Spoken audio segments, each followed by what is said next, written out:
بسم اللہ الرحمن الرحیم۔ السلام علیکم ورحمۃ اللہ وبرکاتہ۔ ماہرہ اسٹوڈیو یوٹیوب چینل کی طرف سے ایک نئی ویڈیو کے ساتھ حاضر ہوں۔ زانی اور چور کے لیے خوشخبری۔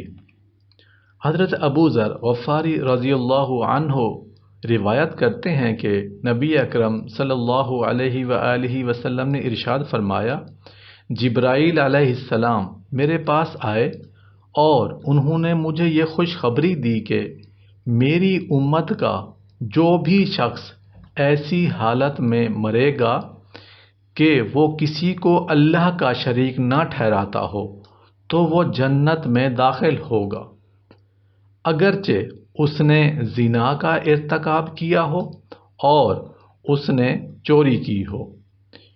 صحیح ابن حبان جلد نمبر 1 حدیث نمبر 213۔ میرے دوستوں، بھائیو، بزرگوں، یہ ایک بہت ہی پیاری اور خوبصورت حدیث ہے جو میں نے آپ کے ساتھ شیئر کی ہے۔ یعنی کسی سے اگر زنا اور چوری کا جو فعل ہے وہ سرزد ہو جاتا ہے، انسان سے غلطی ہو جاتی ہے، تو اللہ پاک سے معافی مانگنی چاہیے۔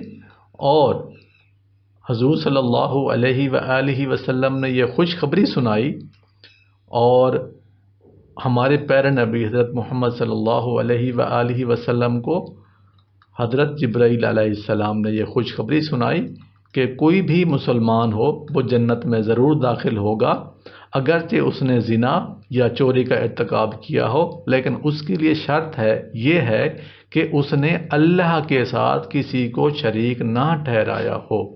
آئی ہوپ کہ یہ آج کی ویڈیو آپ کو اچھی لگی ہوگی۔ آپ نے اس حدیث کو، اس ویڈیو کو اپنے دوستوں کے ساتھ ضرور شیئر کرنا ہے۔ Thanks for watching.